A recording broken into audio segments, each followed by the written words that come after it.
당시 예수님 당시에 여러 사람의 부류가 성경에 등장합니다. 우리가 알듯 말듯하고 그 사람이 이 사람인가 저 사람이 이 사람인가 싸잡아서 나쁜 놈들, 좀 착한 놈들 이렇게 구분하기도 쉬운 그런 부류 중에 누가 있냐면 바리새인이 있습니다. 바리새인, 서기관, 율법학자, 사두개인, 헤롯 당원 또는 제사장을 비롯한 대제사장 이런 사람들이 있습니다. 근데 주로 부정적인 뉘앙스가 많기 때문에 그냥 나쁜 사람들 이렇게 생각이 쉬운데 바리새인들은 그 나쁜 사람들 중에 어떤 사람이냐면 하나님의 율법으로 자기의 의를 좀 얻어보겠다라고 생각하는 행위로 보면 참 하나님 앞에 흠잡을 게 없을 정도로 철두철미했던 사람들입니다. 이 사람들 신분이 높았냐 하면 그건 아닙니다.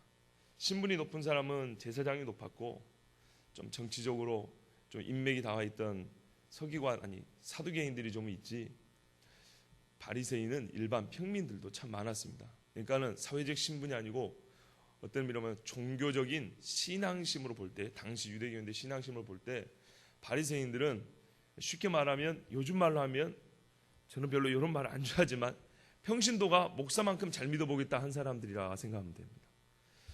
그러니까는 90점을 맞아야 예를 들어서 90점을 맞아야 목사가 90점을 맞아야 천국에 간다 치면 하나님이 초신자는 60점만 맞아도 천국에 들여준다.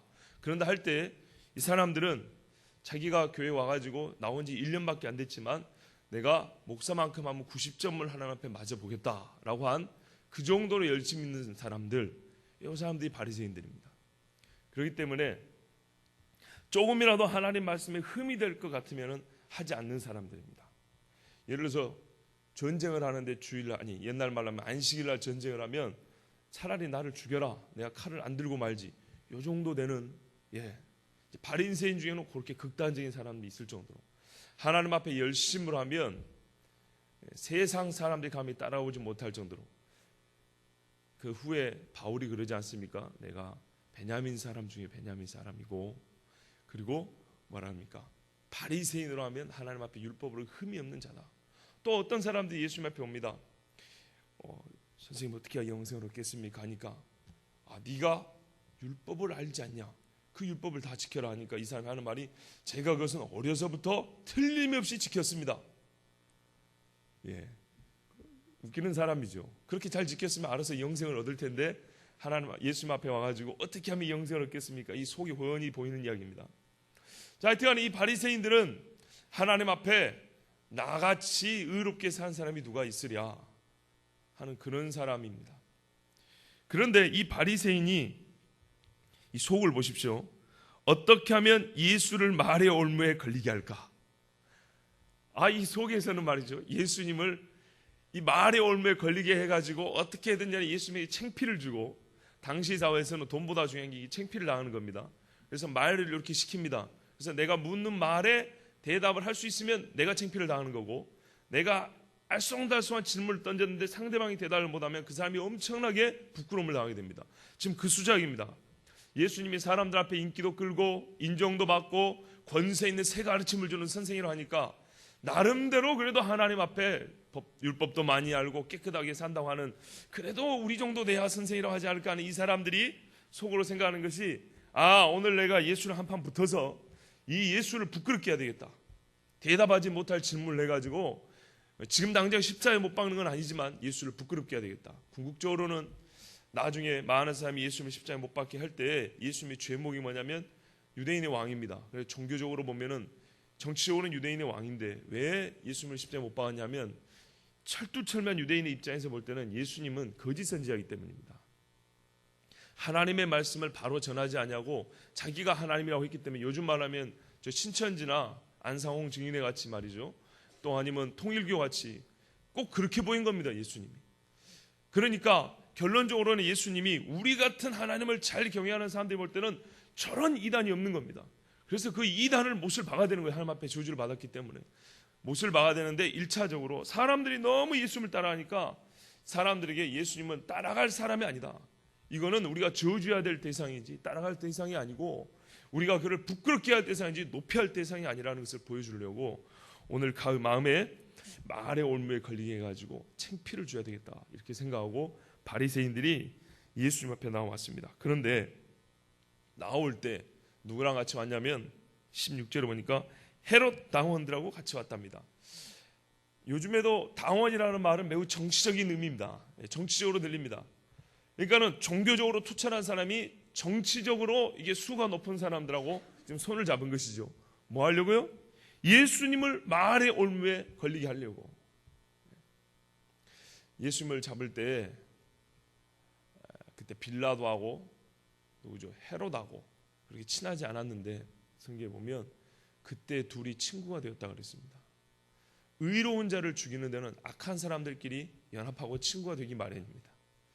예수님을 욕하는 데는 이 선하지 않은 사람들이 오늘 친구가 되어가지고 별로 그렇게 친할 법하지 않은 사람들입니다.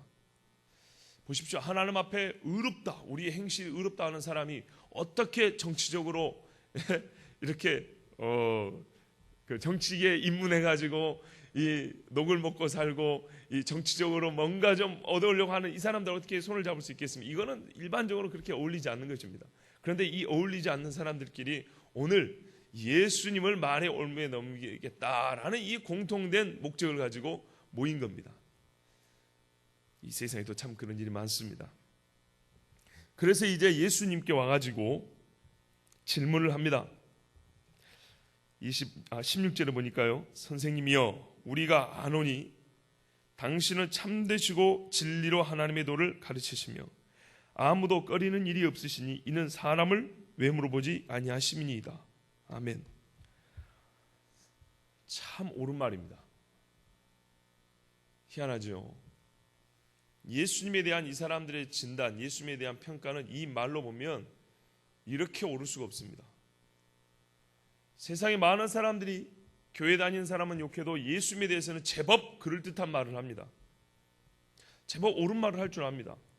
적어도 예수님이 나쁜 사람은 아니라는 것은 압니다. 그런데 희한하죠. 예수 믿는 사람들은 덮어놓고 나쁘답니다. 가만 보면 예수 믿는 사람들이 훨씬 더 착합니다. 예를 하나 들어볼게요. 요즘 시대는 시대가 험악해가지고 밤길 가기가 무섭습니다. 그러죠. 저번에 우리 청년들하고 남자 형제들끼리 한 8명이서 처음인 것 같아요. 영화를 한번 봤어요. 그리고 이제 밤에 이 짬뽕을 먹으러 갔는데 짬뽕을 먹으면서 제가 그랬죠. 야, 이 등치 큰 이 시꺼먼 남자들이 밤에 8명이서 길거리 이렇게 지나간 다음에 사람들이 무지하게 무서워하겠지? 다 웃죠. 무서워하죠. 남자들 이렇게 손잡고 이렇게 막 걸어온다고 생각해보세요. 젊은 사람들이. 얼마나 무섭겠습니까? 특별히 데이트를 하고 있는 남녀의 경우에는 얼마나 무섭겠습니까? 그래서 저도 대학교 다닐 때 되도록 밤에 그 데이트하는 사람들 옆에 지날 때는 되도록 몸을 작게 이렇게 만들고 아주 착한 모습을 해갖고 다녔단 말이죠. 나 때문에 너무 신경 쓸 거 없다. 나 그렇게 나쁜 사람 아니다. 그리고 웬만하면 찬송을 부르면서 이 사람이 그럼 안정감을 이렇게 얻는 그런 모습을 보입니다. 그래서 그랬죠. 만약에 어떤 사람이 길을 가는데 우리 8명이 뒤에서 막 이렇게 막 간다고 하면 상당히 무서워할 거다. 거기다가 무슨 씨 뭐에다가 무슨 새 뭐에다가 이렇게 하면 엄청나게 겁이 날 거다. 그런데 갑자기 이 험악한 얼굴에서 야 오늘 말씀 은혜되지 않더냐? 야 예수님이 막 그러고 말이지. 야 우리가 하나님 앞에 잘못했지. 이런 소리가 들리는 순간 그 사람들은 얼마나 마음의 평안을 누리겠냐. 여러분 그러지 않겠습니까? 대여섯 명의 남자들이 뒤에서 울려오는데 밤에 그 입에서 욕이 나오면은 겁이 나가지고 빨리 달려가거나 옆으로 피할 겁니다. 그런데 뒤에서 오는 사람들이 가만 들어보니까 하나님의 말씀을 이야기하고 뭐 찬송을 부르고 뭐 자기가 오늘 은혜를 받았냐 이런 이야기를 하는 순간 아 얘네들이 교회 다니는구나 하면서 안도의 한숨을 쉴 겁니다. 그러면서 왜 욕하는지 모르겠어요. 그렇게 평안과 안정감을 주는 예수 믿는 사람들을 덮어놓고 욕한단 말이죠. 자, 예수님에 대한 평가가 상당히 좋습니다. 이렇게 평가를 했으면 가서 좋게 예수님의 말씀 선생님 한 말씀 해주시죠. 듣기는 할 것이지 자기들이 와가지고 뭔가 질문을 합니다. 그것도 예수님을 부끄럽게 하려고 질문합니다. 그러면서 한다는 소리가 뭔지 아십니까? 참 재밌는 말이 있습니다. 16절 후반부에 보니까 당신은 왜 이렇게 옳은가 하니까 사람을 외모로 보시지 않는다. 그래서 당신은 일반 사람들과 다르다. 이 최종적인 평가입니다. 즉 당신은 예수님 당신은 사람의 속을 보시기 때문에 중심을 보시기 때문에 당신은 참되신 분이다. 진리로 하나님의 도를 가르칠 뿐만 아니라 그게 가르칠 뿐만 아니라 사람을 그 가르친 대로 속을 보시는 분이다. 즉 당신에게는 거짓이 없고 진실하고 말 그대로 당신은 진리의 선생입니다. 이렇게 막 엄청나게 높였습니다. 근데 보시면 나중에 자기들의 말에 자기가 올무를 걸립니다. 얼마나 웃깁니까? 15절에 어떻게 하면 예수를 말의 올무에 걸리게 할까라는 불의한 마음이 있는데 예수님 앞에 갖고 한다는 소리는 당신은 사람을 외모로 보지 않고 중심을 보십니다. 벌써 중심이 읽힌 거죠. 그렇지 않습니까? 이게 사람입니다. 주님 나의 중심을 아시죠? 내 마음을 아시죠? 그래가지고 여러분 예수님이 그래 내가 네 마음을 알지. 그럼 어떻게 하시랍니까? 자기가 하나님 앞에 뭔가 아쉬울 때는 말이죠. 뭔가 죄를 지어놓고도 회개하기 싫고 그냥 하나님 앞에 무슨 연민의 정만 느끼고 싶을 때는 말이죠. 하나님 제 마음 그래도 아시죠? 제가 주님 사랑 아시죠? 예수님이 대답 안 하실 줄 알고 그렇게 말을 한단 말이죠. 근데 예수님이 진짜로 와가지고 그래 내가 네 마음을 알지. 내가 왜 네가 이렇게 헌금하는지 알지. 내가 왜 네가 이렇게 예배를 드리는지 알지. 그럼 내가 네 마음을 알지. 할 말 있습니까? 사람들이 말입니다. 부활한 예수님 별로 안 좋아합니다. 말로는 부활했다고 주님 부활했다고 기쁘다고 하지만은 그 양심의 속을 보면 부활한 예수님 별로 안 좋아합니다. 왜 그러니까요? 예수님이 부활을 하셨다는 게 사실이면 예수님이 살아 생전에 하신 일이 다 사실이란 말입니다.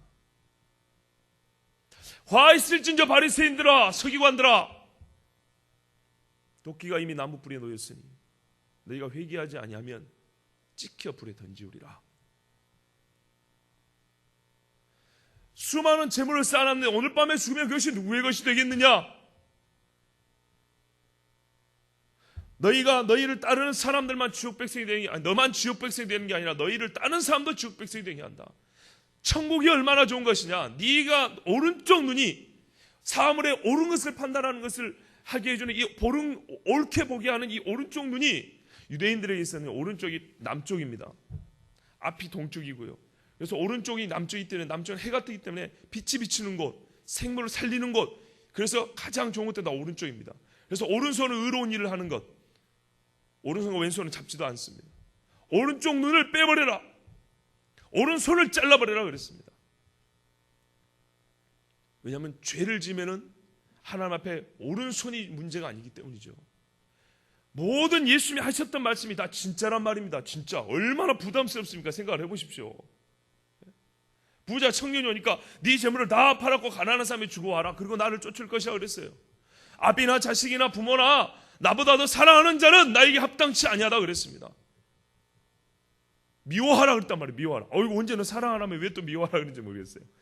유대인들에게 미워하라는 말은 사랑하라는 말은요 딱 붙어있다는 얘기입니다. 부모를 미워하라는 말은 가출하고 부모를 여기다 던져버리라 공양하지 마란 말이 아니고 네 마음의 중심이 하나님과 딱 붙어있으라는 얘기입니다. 하나님의 말씀과 부모의 말씀이 부딪히는 하나님의 말씀을 붙잡는 식으로 그 마음의 중심이 하나님께 딱 달라붙고 이렇게 돼 있죠. 사람이 부모를 떠나 아내와 합하여 가출하라는 말이 아니라 이제는 마음의 결정을 내릴 때라든지 마음의 가장 중심이 아내와 합하 있어야 된다는 말입니다. 부부가 되면 둘이 한 몸이니까 그런 것처럼 하나님과 합하여 있어야지 부모와 합하여 있는 게 아니고 친구와 합하여 있는 게 아니고 가족과 합하여 있는 게 아니라는 말입니다. 그런데 이 모든 말씀이 얼마나 부담스럽냔 말이에요. 근데 부활하셨다는 말은 예수님이 살아생전하신 모든 말씀이 좋은 것이든 듣기 싫은 것이든 다 진짜란 말입니다. 그러니 어떤 사람이 예수님의 부활을 좋아하겠습니까? 부활의 분위기는 좋아합니다. 부활절의 분위기는 좋지만 누가 사실 예수님의 부활을 좋아하겠습니까?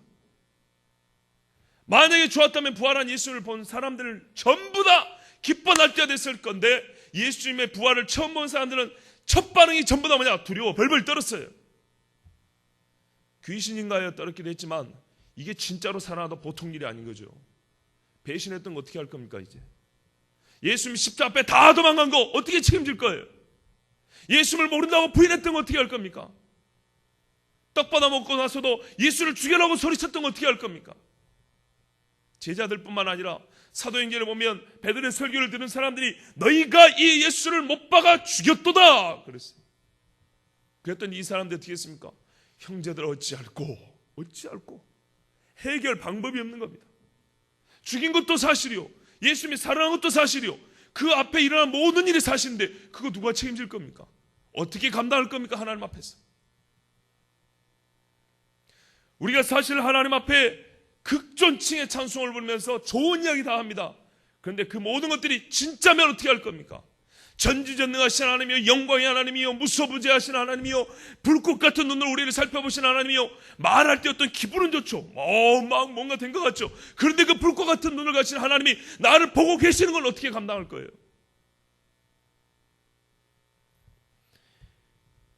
당신은 외모로 사람을 보지 아니하심이니이다.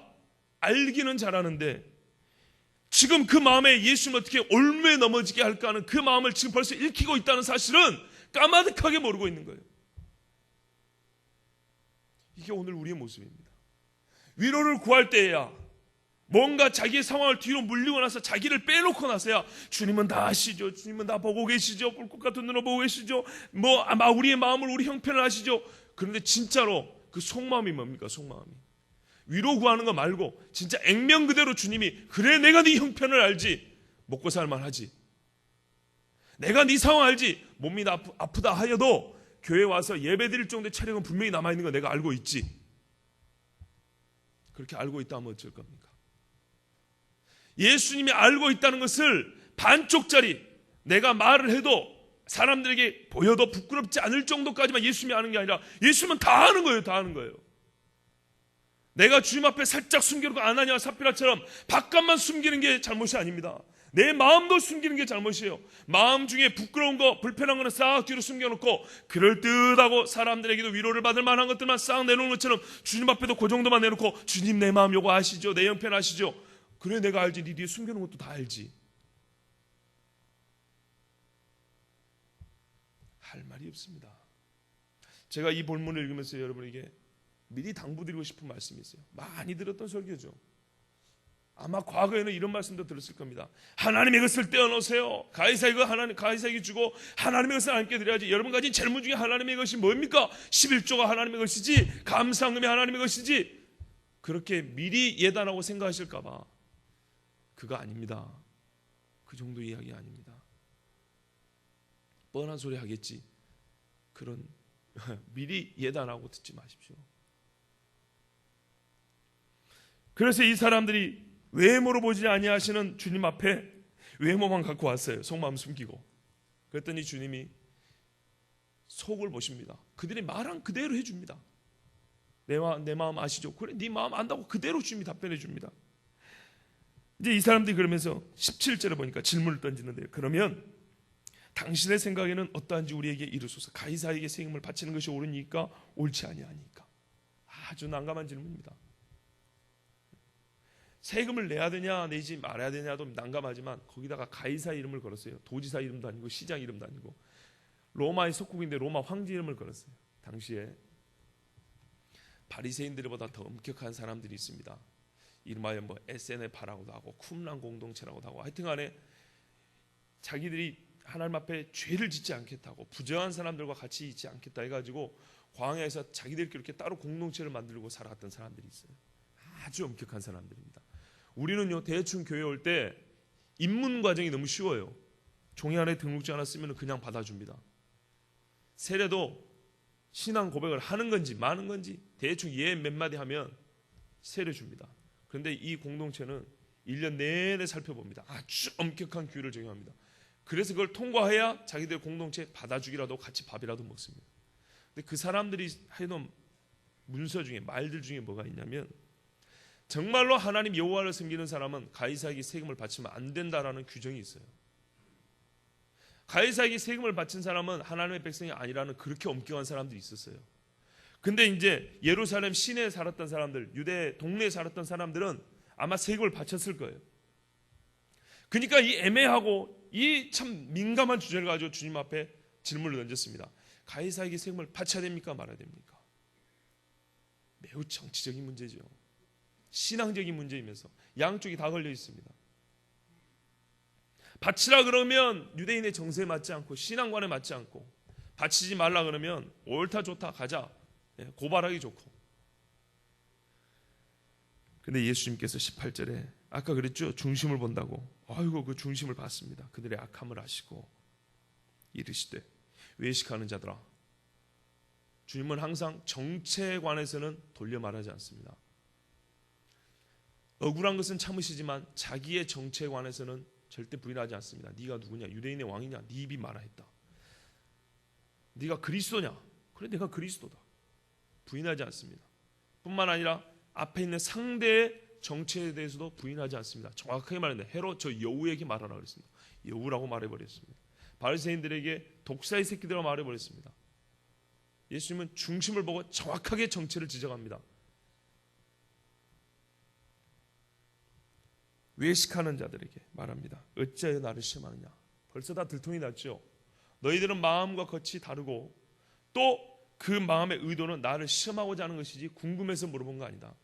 가끔 우리 성도님들 중에도 조금 이해하고 드리십시오. 목회자들이 좀 마음에 안 든단 말이에요. 그러면은 질문을 던집니다. 몰라서 던지는 게 아니라 시험하려고 던집니다. 어쩐가 보자 그러고 던집니다. 우리 하나님이 아십니다. 그리고 사람도 압니다. 목소리의 뉘앙스나 사람 얼굴에는요 70개 이상의 근육이 있습니다. 아주 예민한 감정의 변화까지 얼굴이 다 나타납니다. 몰라서 물어보는 거하고 시험해보려고 물어보는 질문은요 얼굴 표정이 벌써 나타납니다. 다 들킵니다. 사람한테도 들키는데 어떻게 주님을 속이겠습니까? 얼굴 보니까 말투 들어보니까 이거는 몰라서 물어본 게 아니에요. 그리고 주님은 그 속을 다 알고 계시는데 외식하는 자들아 어찌해 나를 시험하느냐. 세금 낼 돈을 내게 보이라 하시니 데나리온 하나를 가져왔거늘. 데나리온이 세금 낼 돈인가 보죠. 너희가 세금 내는 그것. 이게 벌써 여기서 예수님은요 말을 아주 경제적으로 쓰는 분입니다. 저희 같은 사람들은 부족해 갖고 말이 뒤죽박죽이기도 하고 쓸데없는 말이 많습니다. 그런데 예수님은 정확한 말씀을 정확한 때에 딱딱딱 이렇게 하십니다. 그런다고 메마르게 하시는 것도 아니에요. 보세요. 세금을 내야 됩니까? 말아야 됩니까? 라고 물어보는 사람은 지금 갈팡질팡한 사람이 물어봐야 되는 겁니다. 원래 진짜 고민되는 사람. 근데 이미 내고 있는 사람들이 왜 물어보냔 말이에요. 세금 낼 돈을 이미 내고 있는데 네가 평상시 내돈 돈을 한번 줘보라 이 말이에요. 물론 내면서도 갈등할 수 있지만 그러니까 이런 뉘앙스 안에 이미 예수님이 그 사람들의 악한 마음을 이렇게 다 이렇게 드러내는 겁니다. 죄가 드러나야 회개도 하는 법이거든요. 세금 낼 돈을 내게 보이라 하시니 데나리온 하나를 가져왔습니다. 이제 여기서부터 핵심이죠. 이 앞에 본문은 싹 빼놓고 우리가 보통 한 20절, 21절만 요절로 외우고 이렇게 강조하는 것처럼 20절, 21절 이제 핵심이 왔습니다. 예수께서 말씀하시되 이 형상과 이 글이 누구의 것이냐 물어봤습니다. 질문하니까 예수님이 질문해 줬습니다. 다시 이 질문에 답이 있기 때문에 바른 질문에 바른 답이 있습니다. 이 사람들은 나쁜 질문을 했습니다. 근데 예수님은 바른 대답을 해주시는데 예수님은 바른 질문합니다. 이 돈의 문제가 아니라는 것이죠. 바른 질문을 했으니까 이제 바른 대답이 나오겠죠. 이 형상과 이 글이 누구의 것이냐 이르되 가이사의 것이니이다. 이르시되 그런즉 가이사의 것은 가이사에게 그랬습니다. 저를 보십시오. 예수님이 답변을 해줬습니다. 세금을 내야 됩니까 말아야 됩니까 할 때 답변을 해주시는데 여기 이제 동전이라면 동전을 딱 보여주니까 여기 옛날에 동전 요즘도 우리 이순신 형님 이렇게 그림이 있지 않습니까? 그림이 있습니다. 그리고 이렇게 글자가 있습니다. 글이 새겨져 있단 말이죠. 요거 누구 얼굴이고 누구 글이냐 이렇게 물어봤습니다. 그랬더니 사람들이 하는 말이 황제 얼굴이고 황제가 명한 말을 써놨습니다. 즉 황제의 말이 기록되어 있습니다. 그래 그러면 그 가이사한테 갖다 줘라. 본인들이 말했지 않습니까? 황제의 거라고. 가이사의 얼굴이라고 그랬고 가이사의 말이라고 그랬으니까 그거 돌려줘야지. 그래 가이사의 얼굴과 가이사의 글은 가이사에게 줘라 그랬습니다. 그런데 예수님이 여기에 덧붙여서 이렇게 말씀하셨습니다. 뭐라면 하나님의 것은 하나님께 바치라 그랬어요. 그러니까 이게 이제 문제죠. 근데 만약에 우리가 예전에 알고 있듯이 뭐 다 그런 건 아니지만 저도 그런 기억이 있는 것 같아서 드릴 말씀인데요.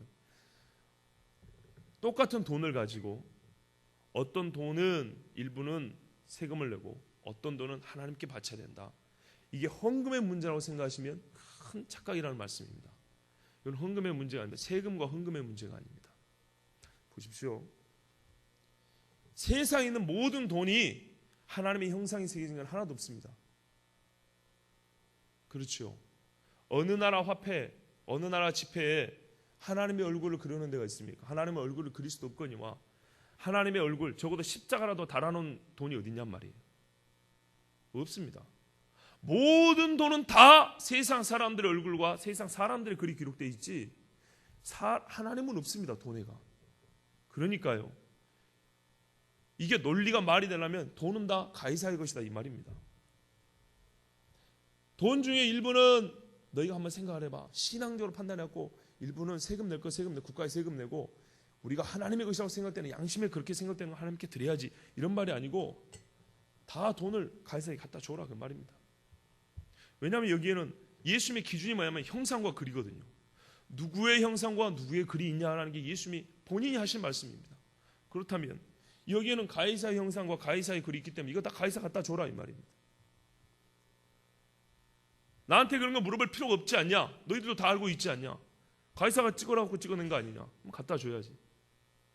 두 번째입니다. 이게 중요합니다. 하나님의 것은 하나님께 바치라. 어이구 그러면 하나님께 바칠 게 없는데요. 예, 처음부터 없습니다. 헌금하지 말라는 얘기가 아닙니다. 처음부터 이 말에 예수님의 말의 맥락과 논리는 그런 문제가 아니라 이 말입니다. 유대인도 알고 우리도 아는 거 있습니다. 사람은 누구의 형상을 닮았다고요? 예, 그렇게 신앙 고백이 약하면 안 되죠. 사람이 누구의 형상을 닮았습니까? 하나님의 형상을 닮았습니다. 사람이 마땅히 해야 할 바는 하나님을 찬송하는 말입니다. 사람이 읊고 암송하고 서로 전해줘야 될 건 하나님의 말씀입니다. 돈은 가이사 줘라. 그까짓 거 아무리 갖다 주면 무슨 상관이냐. 너는 하나님의 것인데. 옛날에 이런 우화가 있지 않습니까?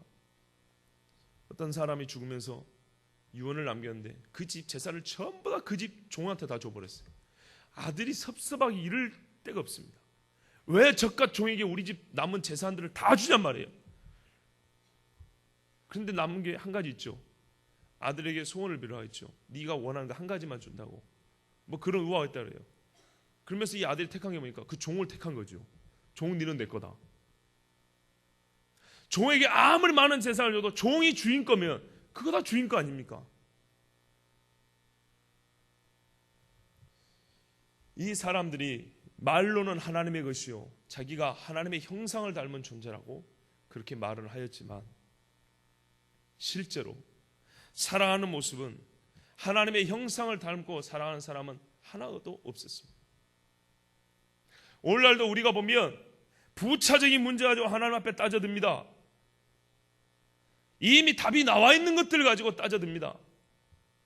성도들끼리도 가끔 목회자한테도 하시는 말씀들을 보면 그도 알고 나도 하는 문제입니다. 굳이 안 물어봐도 답이 다 나와 있는 것들을 가지고 따져듭니다.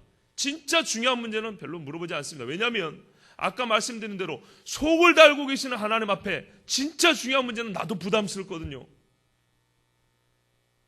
이 말을 들은 사람들 보세요. 그들이 이 말을 듣고 놀랍게 여겨 예수를 떠나갔다 그랬어요. 만약에 예수님의 말씀이 틀렸다면 벌떼처럼 달라들었을 겁니다. 트집을 잡았을 거라고요. 그런데 틀리지 않았단 말이죠. 근데 놀라웠다 이 말이 뭡니까? 와 당신 똑똑하다 이런 말 정도가 아닙니다.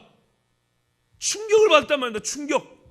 더 말을 하지 못할 정도로 충격을 받아서 숨길 수 있을 줄 알았는데, 그럼 우리는 그래도 깨끗한 줄 알았는데 괜찮은 줄 아는데 우리가 얼마나 하나님 앞에 죄인인 것과 얼마나 악한 사람이었던 것인가를 명백히 드러내버리니까 여기에 자기들 자신의 충격을 받은 거죠.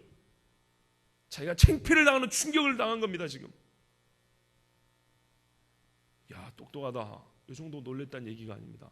더 이상 하나님 앞에 할 말이 없을 정도로 그 양심에 망치나로 꽉 맞은 것처럼 충격을 받아서 주님 앞에 감히 서 있을 수가 없어서 떠나간 겁니다. 우리가 하나님 앞에 교훈을 듣기를 원하고 하나님의 말씀을 듣기를 원하면서도 하나님의 말씀 앞에 충격을 받기를 원하지 않습니다. 원래 새가족들이 교회로 오면 드려야 될 게 뭐냐? 회개하라 천국에 가까이 왔는 일합니다. 얼마나 불편한지 몰라요. 그래야 주님 앞에 무릎을 꿇든지 특히 더 침을 뱉고 나가는지 둘 중에 하나죠. 서십시오 하고 막 이렇게 반겨주고 좋은 거 다 주고 하나님은 당신을 위한 놀라운 계획을 갖고 있습니다. 놀라운 계획이 뭔데요 도대체? 이 세상 세속주의에 빠져있는 세상에서는 놀라운 계획은요 당신은 죄인데 당신을 구원할 계획을 갖고 있다는 말씀은 전혀 그리 들리지 않습니다. 놀라운 계획이 그렇게 들리지 않는다고요. 세상 사람들 앞에 뭔가 좋은 것, 달짝지근한 거 준비해놓고 주는 것처럼, 내가 지금 사업이 좀 잘 안 되는데 사업 잘 되게 해주는 뭔가 복을 막 준비해놓은 것처럼 이런 식으로 생각하죠. 그리고 예수 믿는 사람들은 그가 정말로 그 중심이 회심했는가는 따져보지도 않고 영접 기도만 따르면 오늘 예수 믿는 사람이 생겼다고요. 아니죠. 예수님의 이 말씀들은 얼마나 놀랍겠습니까? 얼마나 충격을 받겠습니까? 본래 주님 앞에 나온 사람들은요, 충격을 받아야 되는 거예요. 충격을. 너희가 본질상 진노의 자녀였더니 그랬어요. 자기가 하나님의 자녀고 하나님의 것은 다 하나님으로 철저히 지킨 율법주의자, 율법의 대가들입니다. 바리새인입니다. 바리새인. 세상에 우리만큼 하나님과 친한 사람이 누가 있으랴? 우리만큼 우리의 모든 것을 하나님 앞에 드린 사람이 누가 있으랴 하고 자신만만해 나왔는데, 하나님이 예수님이 하신 소리가 너는 하나님의 것이다. 그러면은 자신 있으면 그럼요, 나는 이미 하나님을 다 드렸지 이래야 되는데 놀랍게 여겨 도망갔다는 얘기입니다. 나같이 예수를 잘 믿는 사람이 어디 있는데, 그래 일주일에 한 번 교회 가면 잘 맞지, 나가 11조 하느냐 내가 뭘 하느냐. 그런데 주님 앞에 진짜 이렇게 한번 맞닥뜨려서 대화를 해보시겠습니까? 참 우리가 부끄러움을 많이 당할 겁니다. 회개의 기도하고 회심의 기도를 하자고 하는데 여러분 얼마나 회심의 기도를 진실되게 하십니까? 내 형편 아시죠의 문제가 아닙니다. 어떤 사람이 이렇게 말합니다. 내가 일주일 내내 고생하다가 교회 위로를 좀 얻으러 왔더니 목사들이 위로를 안 해주고 말이죠. 죄송합니다. 그러고 싶으면 텔레비 보세요. 집에서 훨씬 그게 편하죠. 뭐하러 잠도 덜 자고 아침밥도 못 먹고 옷 챙겨 입고 이렇게 나오십니까? 그 시간에 더 자고 주무시면 훨씬 더 평안합니다. 몸도 건강하고 주무시면 됩니다. 안 나오셔도 괜찮습니다. 죄송하지만 교회는 내 평안을 얻으러 오는 것이 아닙니다. 처음부터 보십시오. 대학교를 가니까 말이죠, 뭐 아는 것도 별로 없는 양반들이 입에 달고 사는 이야기가 있더라고요. 존재와 당위라는 말을 입에 달고 살더라. 존재와 당위 들어보셨습니까? 존재는 뭐가 있다라는 얘기고 당위는 뭐 해야 된다는 얘기입니다. 고민하고 생각해볼 것들이 철학적으로 상당히 많은데 그 중에 한 가지를 말씀드리면 보십시오. 이 컵이 여기 있습니다. 컵이 여기 있다는 것으로부터 컵은 어찌어찌 해야 된다는 당위가 바로 나오지는 않습니다. 그렇죠. 어떤 사물이 있다. 그렇기 때문에 이 사물은 의무적으로 책임감 있게 무엇을 해야 된다는 말이 나오지는 않습니다. 그런데 인격체는 다릅니다. 제가 제 아들한테는 아빠란 말이죠. 나는 아빠로 존재합니다. 아빠로 존재하기 때문에 나는 아빠로서의 역할을 해야 된다라는 의무와 책임이 바로 도출이 됩니다. 왜냐하면 인격은 관계 안에 존재하기 때문입니다. 관계성을 가지고 존재하기 때문입니다. 하나님과 우리가 어떻게 존재하냐면, 하나님은 우리를 만들지 않아도 되는데 하나님은 창조주로서 존재하겠다고, 자기가 그런 창조주의 역할을 하면서 존재하겠다고 하고 다짐을 하고 우리를 만들었단 말이에요. 그러면 하나님은 어떻게 해야 되냐면, 이제 하나님은 그냥 계시기만 한 것이 아니라 창조주로서의 자기의 당위, 책임을 다하면서, 감히 우리가 하나님 앞에 책임을 자라고 말할 수는 없지만 하나님 스스로의 결정에 따른 창조주와 아버지로서의 책임을 다하면서 존재하는 거예요. 그러면 사람은 자기 스스로 말하기를 우리의 존재의 성격이 뭐냐 했더니 나는 하나님의 형상을 닮은 하나님의 자녀라고 말을 한단 말이에요. 자기의 존재를 뭐라고 말하면 나는 하나님의 자녀입니다. 나는 컵과 같지 아니하고, 이 바리새인들만 하더라도 나는 저 세리와 같지 아니하고, 하나님 앞에 헌금도 드릴 줄 알고 하나님 앞에 기도도 할 줄 알고, 왜 나는 하나님의 택함받은 백성이기 때문에, 나는 택함받은 백성이요 왕같은 제사장이요 거룩한 나라요 천하만국 중에 하나님의 율법을 받은, 하나님의 신의 법을 받은 백성이요 하나님의 형상을 닮은 존재라고 자기 존재를 그렇게 정의를 했단 말이에요. 예수님이 하시는 말씀도 내가 하나님의 아들이요 내가 그리스도요 왕이라고 그랬습니다. 예수님이 언제 우리에게 그리스도의 역할을 안 한 적이 있으며, 언제 예수님이 우리에게 왕의 역할을 안 한 적이 있으며, 예수님이 언제 우리에게 어린 양의 역할을 안 한 적이 있습니까? 정체성이 그리 중요한 겁니다. 하나님의 형상을 닮은 사람은 하나님의 형상을 닮았다는 것에 만족하고, 그래서 스스로 난 하나님의 형상을 닮았지, 그래 스스로 자기를 높이고 고귀하게 생각하고 자아도취에 빠지는 것이 아니요, 하나님의 형상을 닮은 존재인 줄 알았으면 하나님과의 관계, 아까 말씀드린 하나님을 지극히 사랑하는 그 관계 안에 살아라는 얘기입니다. 너는 누구의 것이냐? 네 존재가 어디 있냐?